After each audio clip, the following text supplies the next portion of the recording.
Yeah, I'm excited to be working right now is the biggest thing. And I think with our team, we talk about that. Practice is something that we get to do this week because we earned that. So we took a little bit of a breath yesterday, and a lot of it was scouting.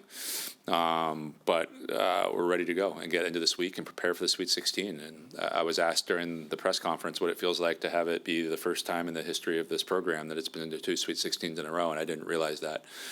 But one of the reasons why I came here was to sustain success over time. So that's a huge deal to me. So overall, we're excited. We'll start on the left side with Rob. Howdy, Coach. Howdy. So you lose a first set to TCU, jump out to a nice lead in the second set, and then it dwindles away, and then you guys were able to get it out. And to talk about what changes, what possibly happened during the huddle during the second set that changed things. Yeah. The same thing actually happened in the third, where we jumped out to a lead too, and I remember thinking, man, deja vu. And then flipped the script in the fourth. But I think it was a reminder of the adjustments that we had to make. So we made a few of them in the first set that I thought ended up kind of paying off down the stretch, and we got it kind of close. So it was a reminder of those, and then it was a reminder of what I've been talking about this entire time is the longer we go through this tournament, the more time we're going to have to spend under tension in uncomfortable situations. And losing the first set is just that, but that we have to go back to being comfortable in that and put pressure on this team, and at some point they'll break. And for us, that happened very early on. We got a lead, they came back, and then they broke again a little bit later on. But that's what this tournament's about. It's about what team can stay the most comfortable in those moments under tension, and who can stay true to who it is that they are, both as a volleyball team and our ability to play the game and our ability to compete. We'll go front row on the right to Travis. Jamie, how important is Maddie been to this whole operation, especially with how fast y'all are like to go on Huge. offense? And it's the one position on the court that is guaranteed to touch the ball on every possession. And passing is important. There's 3 people out there normally. They get to go do that skill. But if somebody's really good, they can keep it away from them. And if somebody's really bad, they're usually going to find them. And for us, I think we're lucky and blessed that we got 7 good passers. I'm probably more than that, 10 good passers. I can't think who's in that group, how many. But we were really deep in terms of our ability to pass the ball. But you can't avoid a setter setting the ball. So that's huge. And to run the offense that we want to run, you have to have somebody good in that position that can run with tempo, that can be smart, that can understand this is the holes in the block and how I'm going to go attack it. And she's been elite at that all season long. And I've said it the entire year. She's an All-American, and she should be. When she was in the transfer portal, what kind of attracted you to her, and what was that? What do you remember about that recruitment? Yeah, I coached her as a piece of it. There was a history there. So when I was working for League One volleyball, I was also doing some work with Houston Skylines, and I was in charge of the setter. She wasn't on my team, but I remember at the time she could locate, and she could put the ball where she wants to, from on the net, from off the net. And I think the thing that, I don't know, when you really dive deep down and watch her a lot, is just she's a really good volleyball player.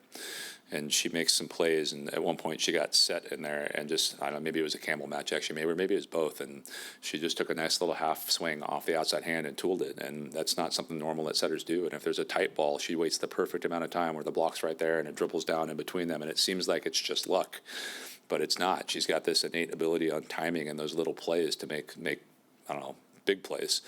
So she's really good, and it's not just the ability to run the offense. She's really good at the whole game.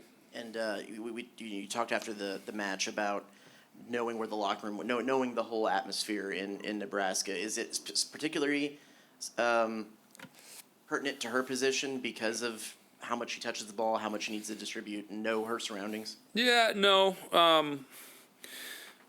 Yeah, man, I love this. I love that I get to come in and educate. I get great questions that are really, I don't know, you're interested. The space itself in our sport, it matters more probably for the passers and the servers, just that peripheral depth change of here's a small gym where the wall is right behind the court, and here's this big gym where it's 35 feet behind the court. So when you get in there, you got to get familiar to that. And that's not necessarily what I was referring to in terms of we were familiar to that space, but just when we get in there, it's a little bit more about that, and it's a little bit about setting with the lights up above and the way that kind of the ball comes in. That's both for setters and non-setters. But what I was referring to is just we talk a lot about going to a space and making it our own. And we talk a lot about getting familiar with where the locker room is, getting familiar with how we're going to walk in, getting familiar with what the court looks like, what it feels like, what the fans are like, and making that feel like ours. And we have to do it faster just because it's their home court. And in this case, it's not going to be their home court when we play that first match. We're playing Louisville. So the fact that we have the advantage there, that we played there last year in the same exact setting, is a huge thing for me. That we're already used to where that locker room is. We're already used to the walkout. We're already used to, I don't know, where our bench is going to be, what the fans are going to be like. And the one thing I don't know is just last year we were the underdog that everyone was cheering for, and the Nebraska fans got behind us. I don't know if they're going to be for us or Louisville, or if it's going to be split down the middle. But we're excited to go back, and we feel like we have a little bit of an advantage there. We'll go second on the left to Alex. Don't know how much you've gotten to look further into this year's Louisville team, but it looks like they've got a really strong block. Just what stands out, if maybe you've gotten to take on some tape yet? Yeah, I've really kind of honed in on the other side of it, of what we're going to have to do block and defense to start, and how they're going to serve us, and some things along those lines. So I haven't watched the opposite side of it. So I'll probably get to that at some point tonight or tomorrow. It's interesting because them and Nebraska actually play a little bit alike in terms of the way they run their offenses and things along those lines. So it's one of those things where the practice for the week will kind of be themed around that, and then some stuff for Kansas as well. And I said this last week. I said it on the press conference afterwards in terms of how we're going to turn the page. It's going to be a little bit of a focus on all the teams at the beginning of the week. Today's going to be pretty light, actually, and just a little bit more of, hey, let's touch a volleyball and get you out of here and get some rest and get ready for finals. Which, again, like, we're in here talking about this, and like we have these student athletes, just what they do is pretty, I don't know, superhuman-like in terms of their ability to balance these two things when we're trying to get to a Final Four and they're trying to get through class at the same time and finish up the semester. But today will be about that, and then tomorrow will be a little bit of mix of all three teams and some things that we have to do for that. And then a couple of your players after the match on Saturday said that, they learned from last year's Sweet 16 experience that they belonged there. Just what would it mean to get another round further, and even potentially 2 rounds further, if you guys can come out with a couple of I mean, it mean everything. And I mean, I get to work another week, which I'm fired up for. So there's that piece of it. But and there's a long-term piece of that, too, in terms of goals and visions and missions for what we said this program is about. And it was trying to get back to the history that it had, where it was consistently, I don't know, in the NCAA tournament. And then it's push it further. And right now, the further is we went to 2 Sweet 16s, which is something that hadn't been done. It's been to 2 Elite Eights. I'd love to get it back there, and it's never been to a Final Four. And I know we're capable of doing that with the group we have now, and I know we're capable of sustaining that for years and years to come. We'll go third row on the right to Kay. With so many returners and seniors on this team, a lot of them got a taste of what it was like last year in the Sweet 16. Does it kind of feel not like deja vu, but you're going back to the same location, you're playing in a Sweet 16 again? Is this group kind of fueled by the taste of coming so close last year? Yeah, 100%. And I think last year, like, we felt like the underdog also, and this year we feel like we belong is the biggest difference. So I think as we're going into it, it's a little bit less about, I don't know, it's not deja vu in terms of, hey, we've been here, we've done this, and like we know what it's going to feel like. It's a little bit different of a feeling of we're going in there to prove that we're good enough.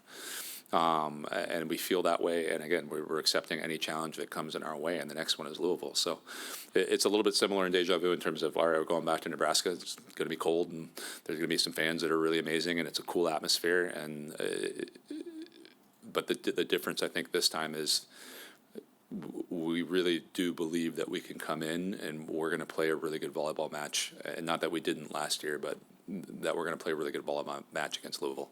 Fourth row on the left. Was there something that you learned about your team during the tournament run that you may not have fully realized about them during your regular season? This year or last year? This year? This year, yes. No, I think the thing, and whenever I get into a season, I just think about, hey, what could get in the way? And when I looked at this season, there were expectations that hadn't been there. So when I say last year with the underdog, it's really easy to go into a place and play when the expectations aren't there. It was, hey, is that going to get in the way? Or is it going to be we're playing at home and we're supposed to win and get out of this? And are we going to play a little bit scared and nervous in that? And I think the thing I've been really, really excited about, and I noticed it, and I've been bringing this up at the SEC tournament, that when we played Texas, there was no fear, there was no, hesitation, there was no doubt. We're going to be ourselves in this moment, and not only that, we're going to enjoy this moment. And it's not a surprise. It was just one of those things where it's just been reinforced that we're doing that all over again. In these matches at home, it's not, oh my goodness, we might lose in front of our fans. It's we're going to use the 12th man and we're going to go win this volleyball match. And when we lost the first set, there was no fear, there was no doubt, there was no panic. It was we're going to figure out a way to win this match. When we were down in the fourth set, and there was no fear, there was no panic. It was, hey, we're going to chip away 1 point at a time. And as soon as we tied that up, there was just an extra, we're going to push this through. And it's not, again, surprise. It's just reinforced, and I'm fired up, and that's what tells me that we're in a good spot to push this forward. We're going to go back behind the lights for two, starting with Tyler, then Donna. Yeah. Jamie, what is it about this team that gives you confidence that they are, built to go further this year? I think just that they're enjoying the moments. And you have, I don't know, teams and competitors that in those moments, they start to think about it too much. And I think this one's just being like, hey, and I told them in the locker room, just at some point they're going to get married. And I know this seems like a weird tangent in here, but just during that, you get stressed out about all these moving pieces that are going on in this thing and other people. And at 0 point, you actually take a step to take time to take a step back and say, man, this is amazing. All my friends and family are here, and enjoy that moment. And playing in these matches should be exactly like that. That at some point in there, it shouldn't be, hey, we have to go win this point. It's like, this is what I was born for, this is what I've trained for, and this is the thing that we're here for. And for me, I talk about why I came here, and I don't necessarily talk about why I came back to coaching. It's just that. And people always say, hey, you seem calm and you seem fiery in these matches. And it's just because I was out of it for 3 years, and this is the thing that we do it for. We work all season to get into this moment that we can get in here, and hopefully my heart rate gets up a little bit, because that's what we do it for. And most coaches should feel that way, because this thing is hard. It's not just hard to go through a season. The whole thing is hard. The recruiting, time spent away from family, all of it is, and it's worth it because it's what we were put on this planet to do. And I think I have a group of athletes that feel that way right now, that they were built to compete, that we train to go compete. And the way that we train, the way that we scout is to free their mind up to go do just that. So I have confidence because I'm seeing that out on the floor every single time we step out, in big moments and small moments and all of them. And I'm fired up about where we can go. We'll go to Donna now, behind the lights. Coach, obviously, I'm sure you'd like to, sweep every match and it not be, get your heart rate up. But when you watch the TCU match back, or even during it, does that sense of maybe facing a little bit of adversity during the match, but being able to will themselves through it and grind it out, does that give you extra confidence going into this next round? Yeah, and again, this is all adversity. And the further you go in this NCAA tournament, the more you're inviting adversity into what you do. Because the better and better these teams get as it gets whittled down. We're down to 16, and then it'll be down to 8, and then it'll be down to 4, and then it'll be down to 2. And it's getting to be the point where the entire match, the entire day will be adversity. So it can't be something that you have to get used to. It has to be something that you thrive in, that you enjoy, that you're sitting in, that you get comfortable in accepting the fact that that's going to be life for the next 2 weeks. So it gives me confidence that, again, we've been sitting in those moments, and there's been no panic, no fear, no anything. It's we're going to go figure out a way to get through this, and we'll do that for as long as we possibly can in this tournament.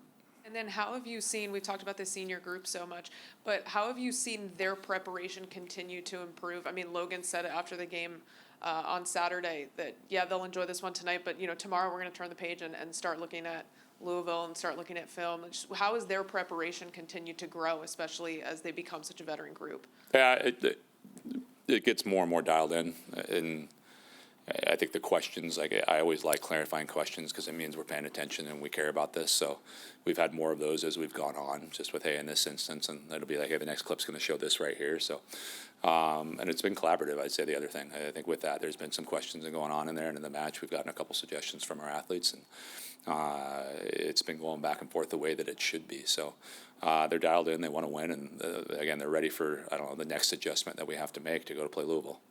Go fourth row on the left-hand side. So, Coach, we love it that you give us kind of an inside look. In football, there's a 2-minute drill that they practice. Do you do the same kind of deal for volleyball? Do you say, all right, it's 26-25, fourth set? Obviously, there's nothing like game experience, but do you try to simulate that in practice? Yeah, I think there's a lot of other coaches that'll play games and it'll be 1st to 7. And I just start all of our games at 18-18 instead of that. So I want to simulate that pressure of, hey, we need to finish this thing so the scoreboard looks like what it's going to look like in our match. And we'll do some stuff where, like, we'll do mini games at times. I'll even do stuff where they don't know what the score is. Like, where we're going to play this game, you're going to go out there, but the scoreboard's hidden. You got to go play and with a sense of tension that every point might be your last. So we'll play around with some different ways to do that. And in football, obviously, the way they play changes at the end of the game with the time and the way we need to manage the clock. In our sport, it's just the way you need to handle your breath and go back to the service line and try to treat it the same as the others. So we'll try to add that pressure in practice. And the biggest one when I got here was, again, going back to culture, is like we have to want to compete. Because if you don't want to compete, then at 25-25 in practice, you're not going to care. But if you can create a competitive environment in there where, hey, this matters, we're doing this for something, like I want to win, and you get the right athletes to do it, then all of a sudden you're getting simulated pressure 5 days a week as opposed to just 2. So some of that was culturally at the beginning, and then some of it's the way we run practice. We'll go third row on the left. I love our questions today. Keep going. I know you said that you guys are set up well both in the future and in the present, but with the amount of seniors you have, is there like a heightened sense of urgency to capitalize on this opportunity this year? Yeah, no, for them, yes. There's a finality to every match could be your last. And I think they've had that conversation of like, hey, like we've been in this together, we built this, and let's go finish this the way we want to. For me, there's a sense of urgency for them. Let me say that. And I would say this every year. I think if you watch me at the end of the match last year, I was in tears, and it wasn't because, I don't know, I was upset with our team. It wasn't because I was sad that we lost. It was for a few of those players, their last chance to go do that. And I felt like that group, and again, every team is different. I always say this, it's made up of a bunch of eyes. Like that team, it was slightly different, but for them, like, that was the last chance, and we gave everything that we could down the stretch in that season and that match to the last point. And for me, the emotion was just like, that's this group's last chance to do this.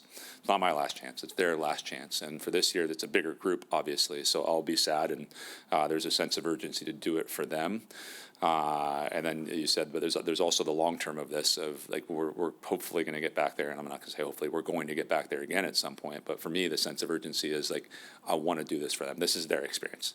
Like, and I think if we try to like steal that in any way, shape, or form, like this isn't about me. It's hopefully about, again, getting our student athletes this experience of going through this amazing university, getting a degree from here, getting to push of who they are as a human being, so that they can go do these things on the court. And it's about the student body's experience for me, that they get to kind of have this amazing experience, so that they come back and be a part of it later. And it really should be about those things. And we'll wrap up with Alex, second row on the left. Going to Nebraska, obviously a place with such strong volleyball pedigree. I realize you're going there to win a game, but I'm curious from a big picture standpoint, from maybe your previous trip there or watching from afar, are there any things that you've pulled from what they do in their program that you've implemented here, whether from your team standpoint or even from maybe an atmosphere standpoint, that place that has a lot of success?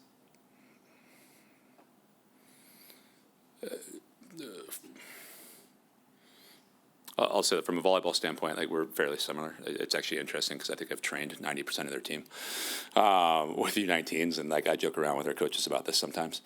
From a program standpoint, I came here because I thought I could build what has happened in Nebraska. That volleyball matters, that it matters a lot, that people show up every single day, that they're passionate about that volleyball program, about supporting it in every single way, including the way that they show up in matches, and they're loud. And that's growing here, and it's becoming that here. And I did it here because I didn't want to be in negative 10-degree weather all year. I wanted to be someplace that it's warm.